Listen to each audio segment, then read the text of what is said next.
Hello, Kim here. Welcome back. Now I'm going to read the statement of the husband of the couple that have filed a civil lawsuit against Tim Ballard.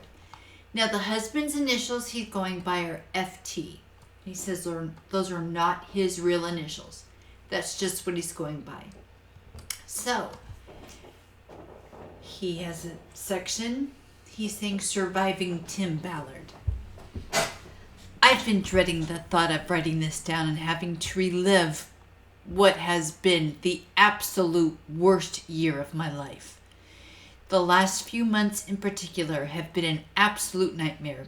As things started spiraling, I felt helpless and desperate to save my wife and my family from the grasp of Tim Ballard. Then he has a section titled Tim Ballard. Tim has taken everything from me. He has purposefully destroyed my marriage, manipulated my wife, ruined the relationship with my kids and my wife's family. He has gone as far as harassing me at my place of employment, thus affecting my ability to do my job and earn a living. His narcissism, ego, sexual deviancy, and actions have caused irreparable damage in my life. He has taken my dignity, my home, my self-esteem, and pride. He has used the most noble of causes to manipulate vulnerable and well-meaning women, including my wife, to do unspeakable things and brainwash them into submission. He is truly evil and dangerous man. He is a truly evil and dangerous man with a Messiah complex who used the name of God and the guise of saving children to fulfill his own narcissistic desires, deceiving many people along the way, stealing the valor of actual victims, and exploiting their pain for personal gain. I believe all his actions are very deliberate, calculated, and cunning. That's a good way to put it from what we've read so far with the 5 women that are pressing charges against him and the wife's statement. What the husband has said are spot on. Just a minute.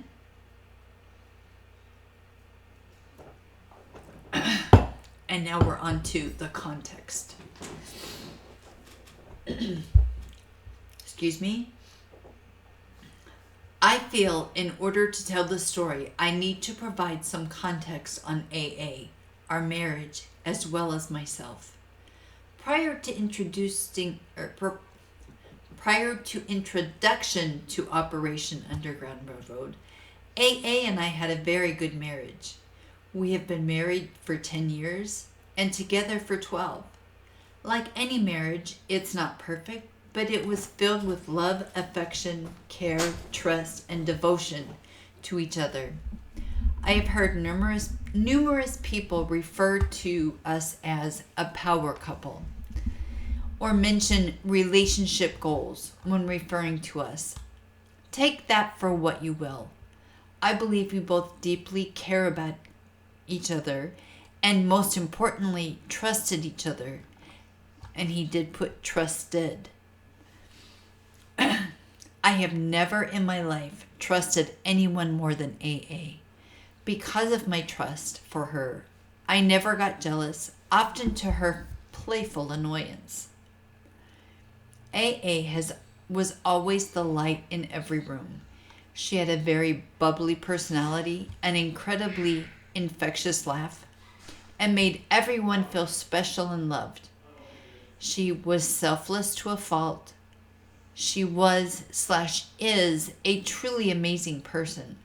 She also has a passion for kids. She was unable to even get through a movie where kids may be harmed. I'm that way with dogs. I don't care who dies as long as the dog survives. AA worked from home as a redacted, running a fairly successful home-based business.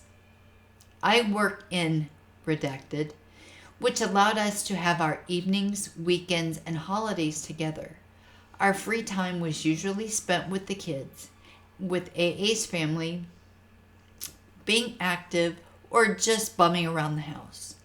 We were always very affectionate with a healthy sex life. We have both been married before, so I think we had a healthy respect for this being our second marriage.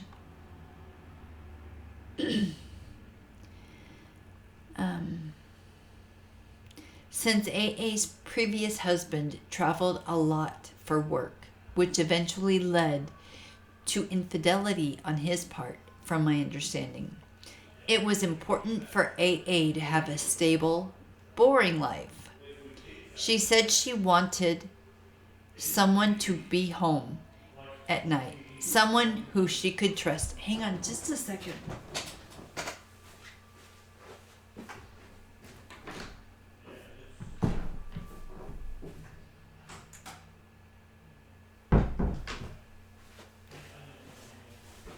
There was another conversation going on in the house that was getting loud, and I could hear it even though I had doors closed to my office. I closed more doors.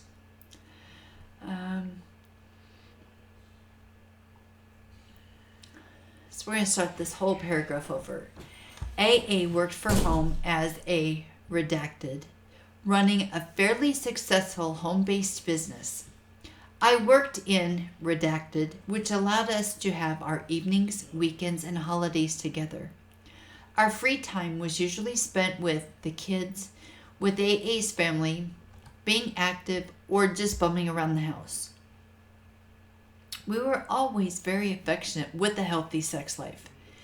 We have both been married before, so I think we had a healthy respect for this being our second marriage and wanting to do it right.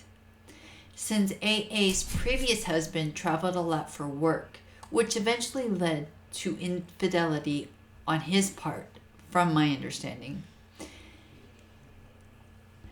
It was important for AA to have a stable and boring life. She wanted someone to be home at night, someone who she could trust, someone who wasn't always on the go, and someone she felt safe with.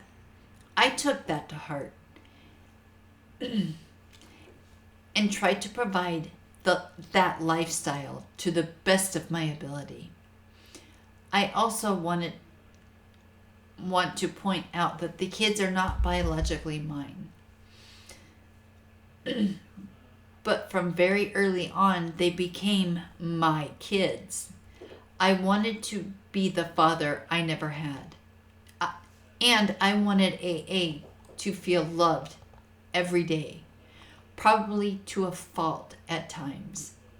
The irony of this is that the very things AA hated about her previous marriage is what Tim manipulated her into becoming. I should mention that I was always very financially conservative and somewhat of a minimalist. I still drive the same 22-year-old car. When we met, I felt the need to provide financial stability for her and her kids. I never had a need. Excuse me. Let me take another drink.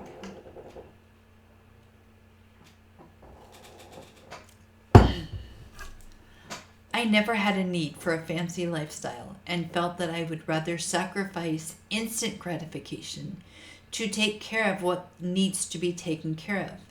The kids never went without. They still participated in sports and dance, and we went on family vacations and had plenty of experiences. We just didn't live lavishly. Even as our financial position improved, I wanted to touch on this because eventually, because of AA's involvement with Tim, our finances started spiraling out of control.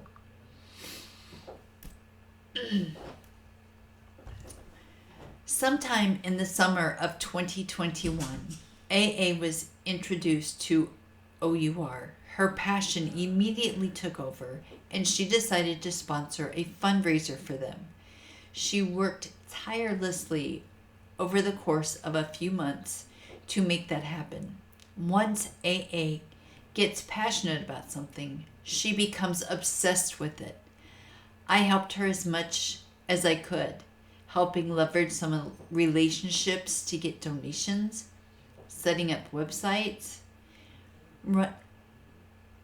running some of the finances, etc. The fundraiser took place in August of 2021 and was very successful.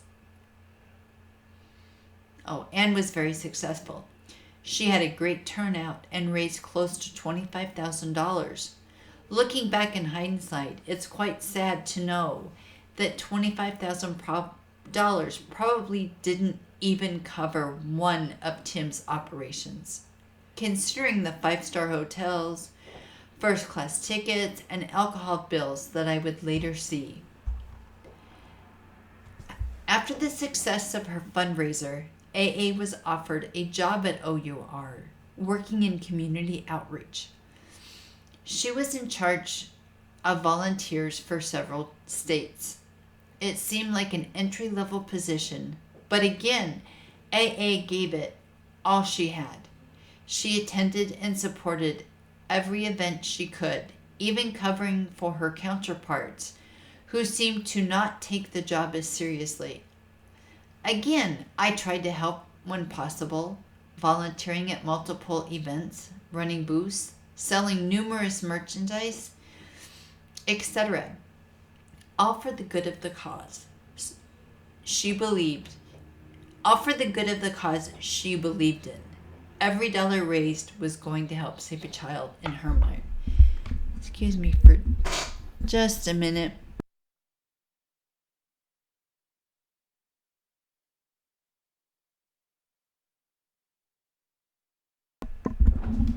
Okay. This section is labeled Simon Brewer. AA applied for and got the job of redacted, the CFO and COO at the time for OUR. She didn't have much experience in that field, but she had a go-getter attitude and was willing to learn. Many evenings were spent with me helping her make spreadsheets, word certain emails, etc. Redacted treated AA well and was always ensuring she made work-life balance a priority. So I don't know if Simon Brewer is the redacted, but that's all that's in this section. Now we're on to family reunion / meeting Tim / meeting Janet Russin. Summer of 2021. I believe July or perhaps August. The event was put on as a company get-together. AA and Redacted helped organize the event. This was the first time I physically met Tim and Janet. Now, Janet Russin is the one who was a psychic and would channel the dead prophet Nephi to tell Tim where he needed to go and what they would find, and it's gone, just like Joseph Smith. The family was invited to the second portion of the event, which was held at Fat Cats in Saratoga Springs. There was a bowling session where families could mingle, followed by a screening of a couple of movie choices. I believe that is the first time I watched Sound of Freedom.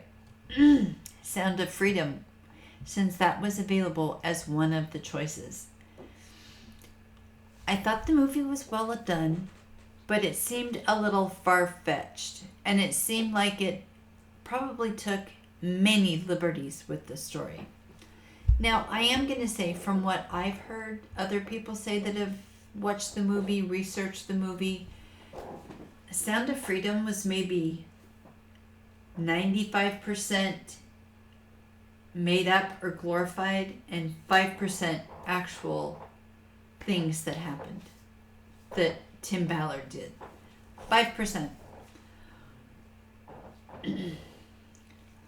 After the movie, I met with Tim in the lobby as I was walking out with AA, and Tim was standing there with Redacted and Matt as Osborne, I believe. I cannot remember exactly how it happened, but I believe Redacted stopped us and introduced AA to Tim, at which point I also introduced myself to him. What I vividly remember is how Tim sized me up at that moment and made some comment about my build. I remember because it seemed awkward that he stared at me for a little too long. In fact, Brad made the joke to stop staring at me that he was being creepy. We all laughed. But as I walked away, I told AA, "That was weird." She said, "Yeah." After the Fat Cats session, everyone met up at a lodge in Mill Creek Canyon for dinner. AA was running around making sure the food was properly handled, tables were set, etc. I helped her with whatever I could, including setup and takedown. Tim gave a speech at the event, and it seemed very odd. It was very passionate and awkward at the same time. It seemed like some of the executive was just recently fired by the organization, and Tim seemed more concerned about berating that previous executive than anything else. It seemed very cultish and a tone of, "You're either with us or you're against us, and don't question the company" type thing.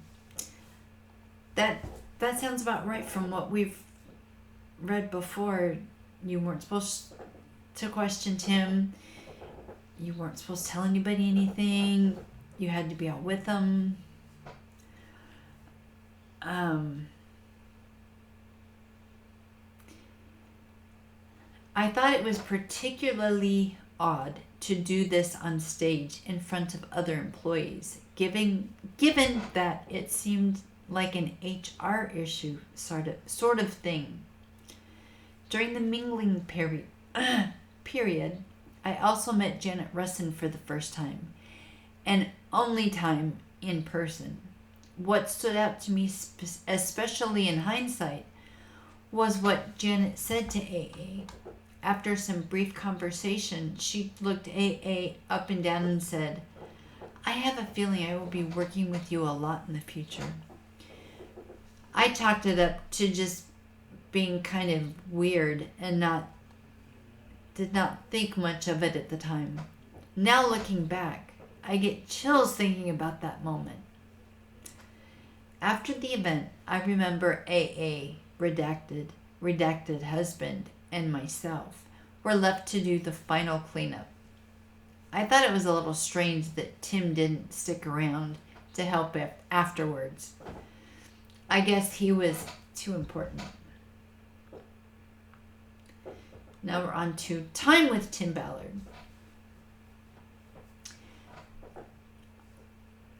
October 2021. Evil enters our world.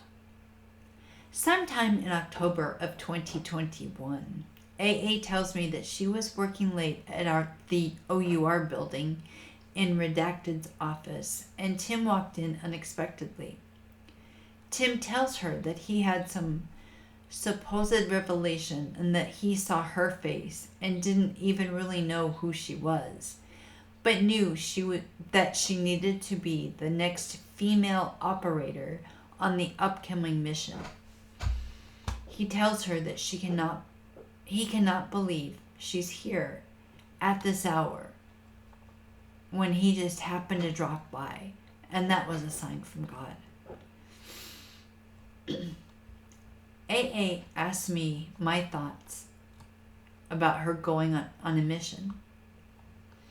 And my reaction was, hell no. I remember her being somewhat disappointed and trying to convince me of all the reasons that would be good. After some conversation, I felt like I couldn't deny her the opportunity to experience this, especially given her passion. I asked a multitude of questions and had many reservations about her going. I was especially concerned for her safety. I wanted to know the details of the security team, how they operate. Is she... Okay, that's supposed to be... If she is injured on the trip, what her role would be. Why her, out of all people? Since she has no training in any sort of undercover work, no law enforcement background, and so forth. It was a huge red flag, but I also wanted to support my wife and have her resent me for denying her this opportunity. I was given some assurances of safety and some vague answers, which were less than satisfactory. Largely probably due to the fact that AA was not really given any straight answers. I very reluctantly agreed to the mission. After all, this was such a good cause, and they were trying to save kids. My only ask was that she check in with me as often as possible, so I knew she was safe. And I'm going to go down. He's talking about her practice ops.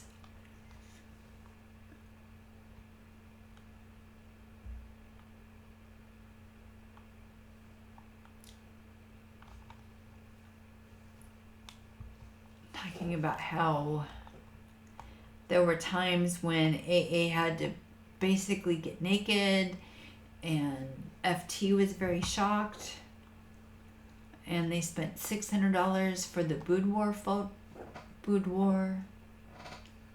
photos for the escort service.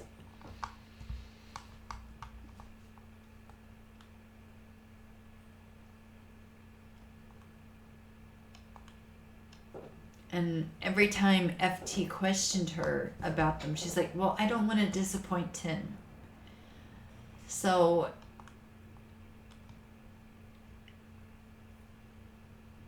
it was really about not wanting to disappoint Tim. And he brings up how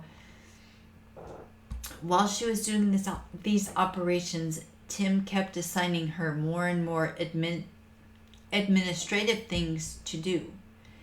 She was asked to juggle her regular job responsibilities, as redacted, while working on special projects for OUR and more personal items related to Tim. So he's really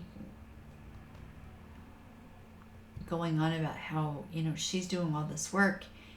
It's interfering with their relationship.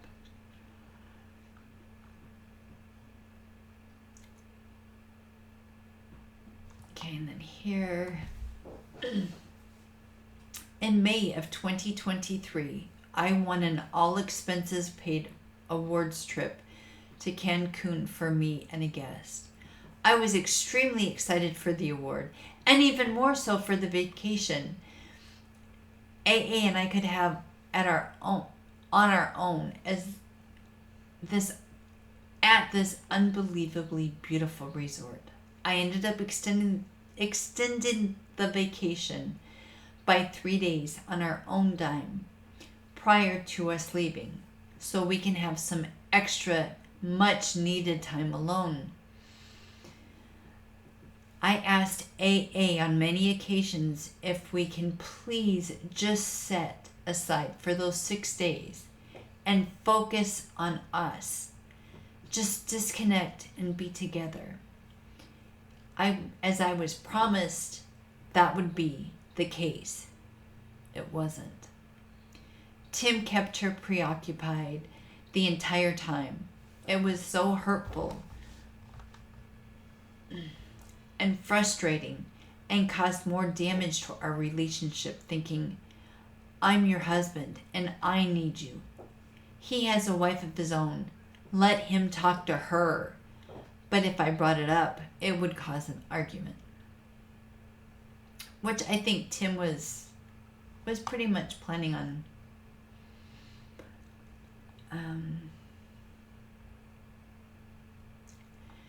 around the same time, things started really escalating at OUR due to the sexual assault allegations brought forth against him, as well as the Sound of Freedom movie scheduled for release. I was told by AA and that Redacted was on an operation with him, and that she was causing trouble, making allegations against him. Eventually, Tim would be fired by OUR, which was later recanted to allow him to resign. I was constantly being told how the devil got into OUR and how Tim was being railroaded. I was told that Tim was fired because he held Redacted's hand on an operation protecting their cover. That made zero sense. But I remember hearing AA and Tim on the speakerphone discussing it, and Tim passionately stating,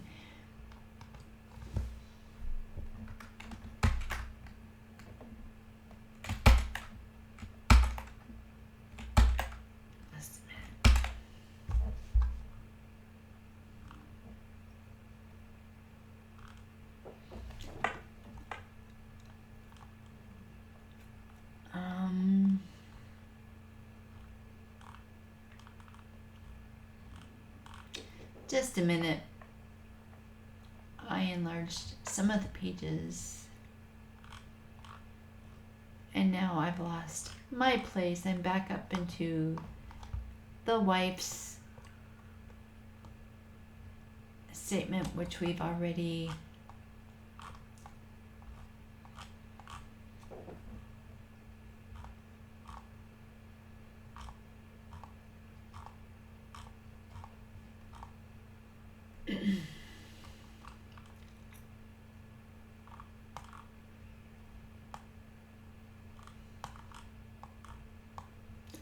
I'm just trying to get to the right spot.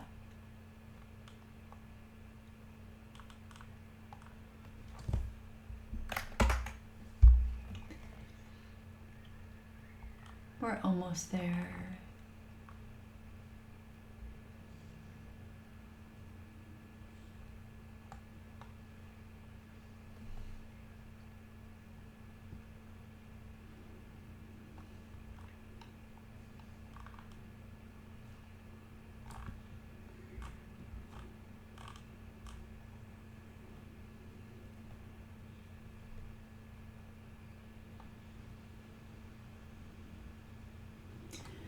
Okay. We're almost to where we were.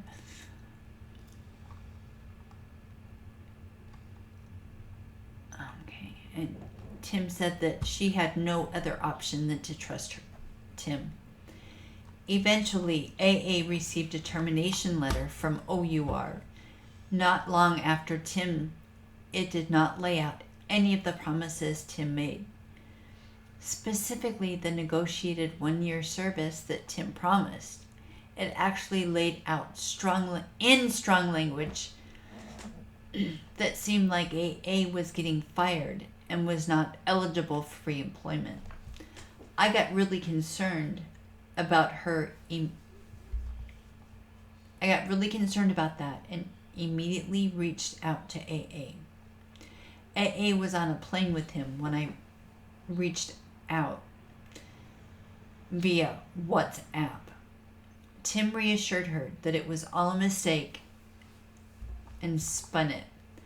Of course, I was again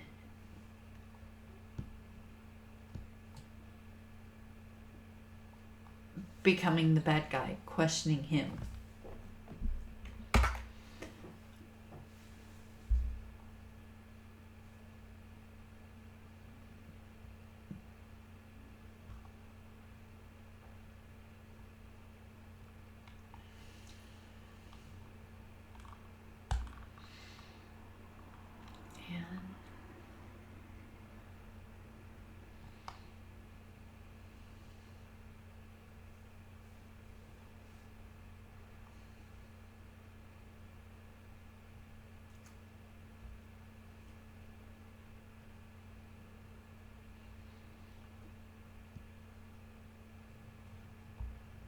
And it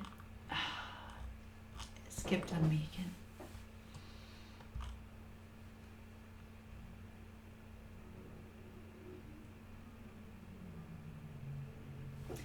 Moreover, Tim was having AA personally finance many of their trips with her own credit cards.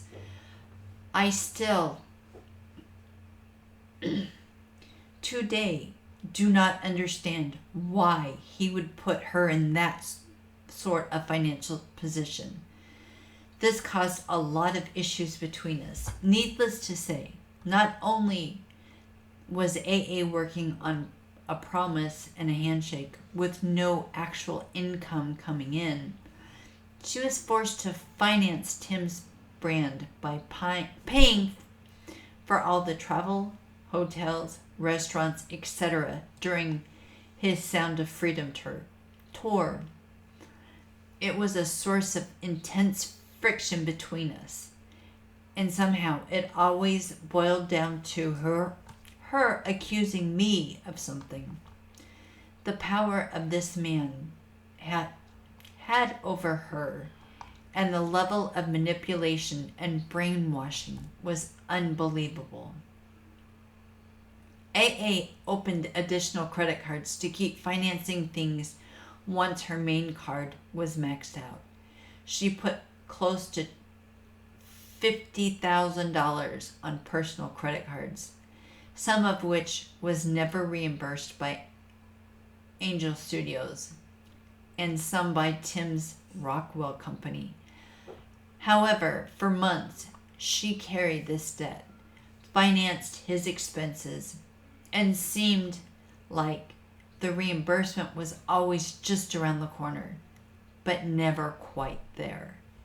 I mentioned earlier that I've always been debt adverse and financially conservative.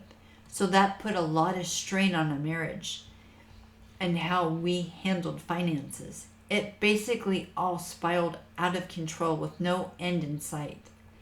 In mid-July, AA left for New York for a screening of Sounds of Fury with former President Trump.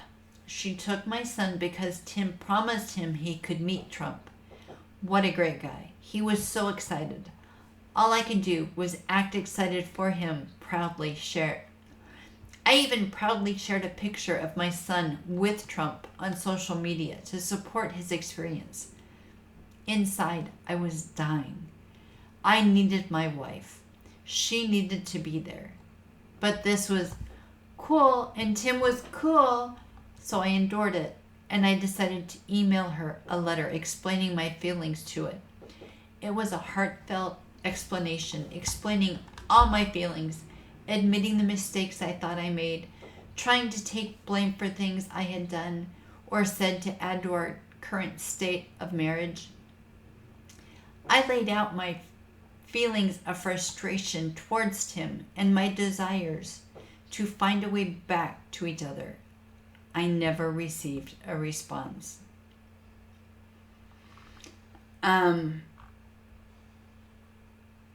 So that's, there's a little bit more here, but that pretty much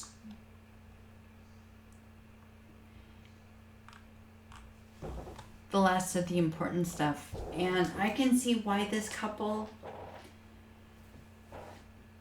unless they find a way to get this marriage back on track, if you ask me, their marriage is done. Because even after all this, and she was no longer with Tim physically on ops, he would still call her constantly, incessantly. And it was day and night.